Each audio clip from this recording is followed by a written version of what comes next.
Hello everyone, स्वागत आप सभी का टॉपर्स प्राइम चैनल में। इस वीडियो में आज हम देखेंगे टीजीटी फिजिकल एजुकेशन का जो पेपर हुआ है 2 तारीख को, उसका कंप्लीट एनालिसिस हम करने वाले हैं कि क्या क्या चीजें जो थी पूछी गई थी, किस तरीके का पेपर देखने को मिला। ओके, तो सारी चीजें देखेंगे, सब्जेक्ट कैसा रहा वो भी जो है हम इस वीडियो में जानेंगे। ठीक है, उससे पहले अगर आप टीजीटी के एग्जाम की तैयारी कर रहे हैं और उसके लिए मॉक टेस्ट खरीदना चाहते हैं तो परीक्षा आपसे खरीद सकते हैं।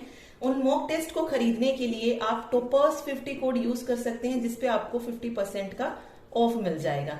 ठीक है, इससे क्या होगा, आपको अपना टाइम मैनेज करना आएगा कि किस तरीके से आपको टाइम मैनेज करना है पेपर में। ठीक, चलिए शुरू करते हैं। देखिए, सबसे पहले मैं बात करूंगी रीजनिंग की। तो रीजनिंग जैसे हमने कंप्यूटर के में देखा था कि रीजनिंग जो थी वही टाइम कंज्यूमिंग थी।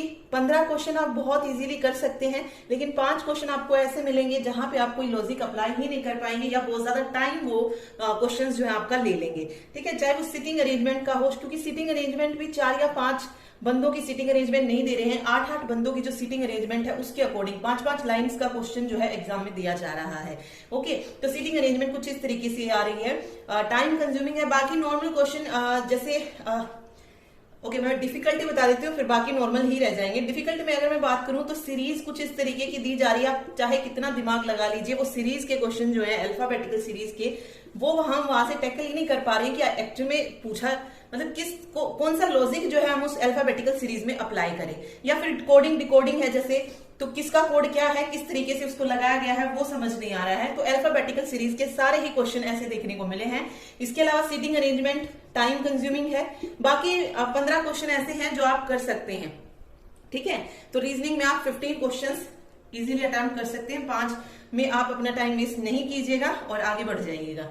ठीक है, चलिए फिर बात करते हैं मैथ की। तो मैथ फिर से वही सिंपल आया है, बट टाइम कंज्यूमिंग वही 4 से 5 क्वेश्चन इसमें बहुत टाइम कंज्यूमिंग है। जैसे डीआई इस बार भी जो पूछी गई इस वाली शिफ्ट में भी, सॉरी फिजिकल एजुकेशन के पेपर में भी वही, जैसे मैंने आपको बताया था, डीआई में क्वेश्चन एक है लेकिन उस क्वेश्चन के 4 पार्ट बना रखे हैं, यानी कि एक ही क्वेश्चन में आपको 4-4 क्वेश्चन दे रखे हैं, और वो दोनों ही क्वेश्चन ऐसे दे रखे हैं जिसमें 4-4 क्वेश्चन है, यानी कि आप देख सकते हैं 8 क्वेश्चन तो यहीं से हो जाएंगे आपके। ओके, तो ऐसी डीआई पूछी गई है जो कि बहुत ज्यादा टाइम कंज्यूमिंग है और इजी है। ऐसा नहीं है कि डीआई मुश्किल है, इजी है बट टाइम कंज्यूमिंग है। ठीक, अदरवाइज बाकी जो है वही चीजें पूछी गई, जैसे रेशियो एंड प्रोपोर्शन का क्वेश्चन आ गया।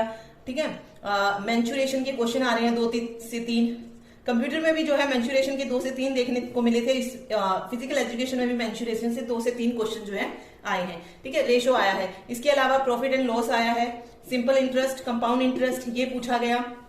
सिंपल एक सिंप्लीफिकेशन का क्वेश्चन जो है सोल्व करने के लिए बोला गया है। तो कुछ इस तरीके के ही जो है मैथ क्वेश्चन जो है देखने को मिले हैं। तो इसमें भी वही जो है 11 से 12 क्वेश्चन जो है नॉर्मली आप अटेम्प्ट कर सकते हैं। ऐसे क्वेश्चन जो थे दिए गए थे सिर्फ 11-12, बाकी या तो टाइम कंज्यूमिंग ज्यादा है या फिर डिफिकल्ट है। ठीक है, चलिए फिर बात आती है हिंदी की और इंग्लिश की। तो हिंदी इंग्लिश इस बार भी जो है आज के जो पेपर है इसमें भी जो है इजी ही आई है।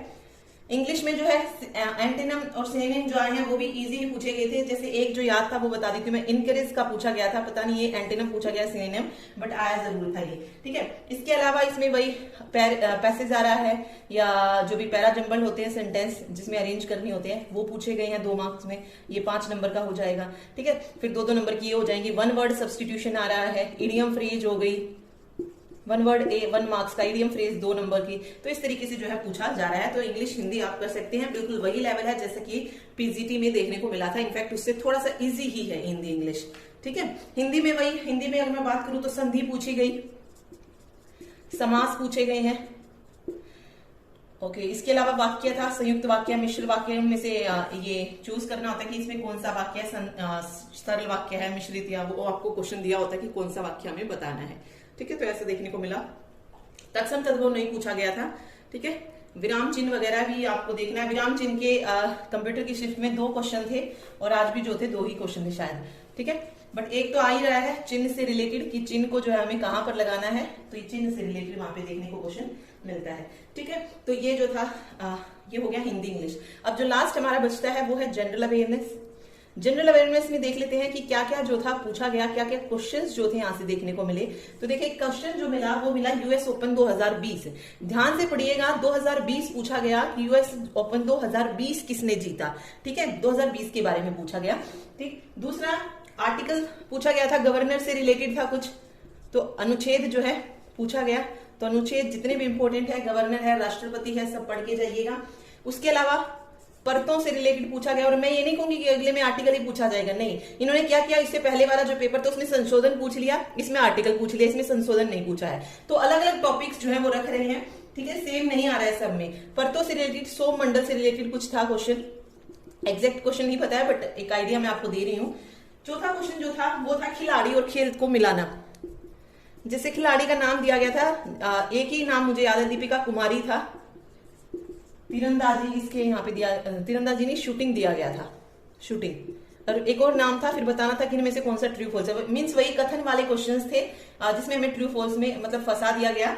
ये होता है ना कि ट्रू फॉल्स में अगर हमें एक का पता है तो हम उसको तो लगा सकते हैं, लेकिन दूसरे पे अगर हमें डाउट है तो वो क्वेश्चन ही हमारा रह जाएगा, ठीक है। तो वो चीज इन्होंने की हुई है कि कथन पे कथन दे रखे हैं, फिर उसमें से ट्रू फॉल्स फाइंड आउट हमें करना होता है, ठीक है।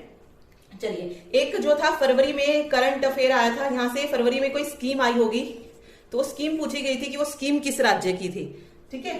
तो ये क्वेश्चन ये था। इसके अलावा वारेन हेस्टिंग्स और लॉर्ड डलहौजी, इनका क्या दिया गया था, टाइम पीरियड दिया गया था, और ये बताना था। ये दोनों एक ही क्वेश्चन में आए थे कि कौन सा ट्रू है कौन सा फॉल्स है, या दोनों ही ट्रू हैं। तो इनका कोई टाइम पीरियड दिया गया था कि वॉरेन हेस्टिंग्स का जो काल था वो कहां से कहां तक था, लॉर्ड डलहौजी का काल कहां से कहां तक था, ये पूछा गया था।